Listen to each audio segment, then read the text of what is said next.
Welcome back to Soujanya learnings. ఈ రోజు మనం బ్రెడ్ ఆమ్లెట్ ని డిఫరెంట్ గా ఒక డెలిషియస్ స్టైల్లో నేను మీకు చేసి చూపిస్తాను. రెగ్యులర్ గా పిల్లలకి మనం బ్రెడ్ ఆమ్లెట్ అన్నది చేస్తాం, కానీ ఈ రోజు నేను కొంచెం డిఫరెంట్ గా మీకు చేసి చూపిస్తాను. సో వాటికి మనకు కావాల్సిన ఇంగ్రీడియంట్స్ ఏంటో ఫస్ట్ చూద్దాం. వాటికి బ్రెడ్, నేను 2 స్లైసెస్ ఆఫ్ బ్రెడ్స్ కట్ చేసుకున్నాను ఇలాగా.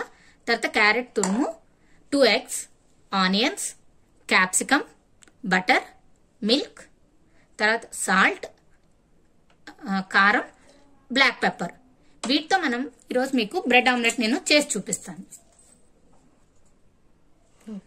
ఫస్ట్ మనము 2 eggs ని బీట్ చేసుకోవాలి.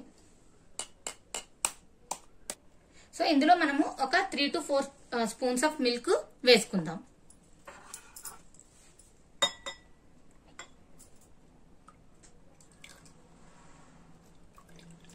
ఇప్పుడు దీన్ని మనం బీట్ చేసుకుందాం. కొంచెం ఫోమీగా వచ్చేటట్టు మనం బీట్ చేసుకోవాలి ఇప్పుడు దీన్ని. నెక్స్ట్ ఇందులో మనము ఆనియన్స్ వేయాలి.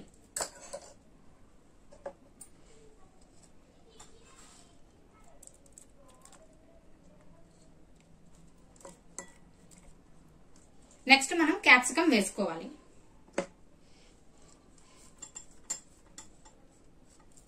నెక్స్ట్ క్యారెట్ తురుము వేసుకోవాలి.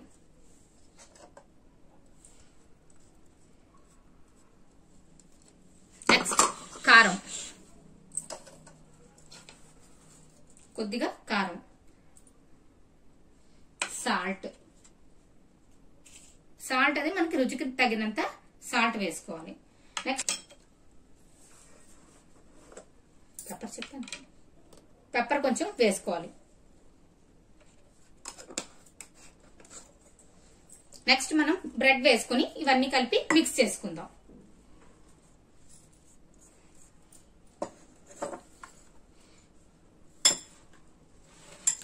సో ఇప్పుడు ఈ బ్రెడ్ కంతా మనం ఈ ఎగ్ ఫిల్ అయ్యేటట్టు మనం మిక్స్ చేసుకుందాం. సో ఇప్పుడు ఇది ఇలా మిక్స్ చేసుకున్నాక దీన్ని మనము పాన్ లో వేసుకుని ఫ్రై చేసుకుందాం. సో ఇప్పుడు మనం ఇందులో బటర్ వేసుకుందాం.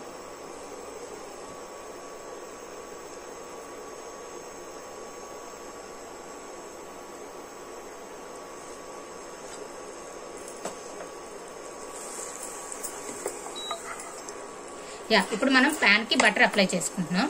కొంచెం హీట్ అయిన తర్వాత మనం ఇది వేసుకుని టోస్ట్ చేసుకుందాం.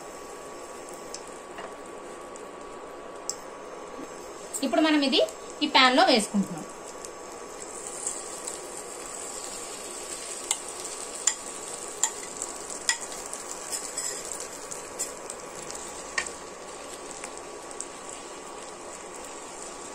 దీన్ని ఇప్పుడు ఏంటంటే మనము మీడియం ఫ్లేమ్ లో పెట్టుకుని మనం దీన్ని టోస్ట్ చేసుకోవాలి.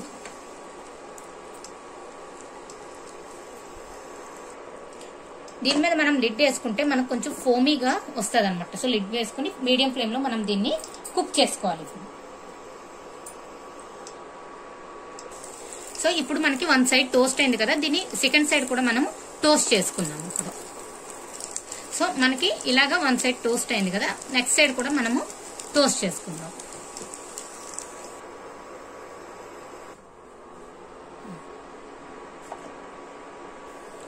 సో ఇప్పుడు మన బ్రెడ్ ఆమ్లెట్ రెడీ అయిపోయింది. మనం ప్లేట్ లోకి సర్వ్ చేసుకుందాం దీన్ని. సో ఇప్పుడు మనం ప్లేట్ లోకి సర్వ్ చేసుకుందాం. సో ఇప్పుడు మన బ్రెడ్ ఆమ్లెట్ రెడీ అయిపోయింది. పిల్లలకి మనము ఇలాగా రెడీ చేసి పెడితే డిఫరెంట్ గా వాళ్ళు ఎంతో ఇష్టంగా తింటారు. సో దీనికి మనం విత్ సాస్ కూడా కాంబినేషన్ పిల్లలకి పెట్టచ్చు. వితౌట్ సాస్ అయినా కూడా ఇలా పెట్టినా కూడా వాళ్ళకి బాగా నచ్చుతుంది. సో మీరు కూడా ఇంట్లో ఇలా ట్రై చేయండి. బాయ్.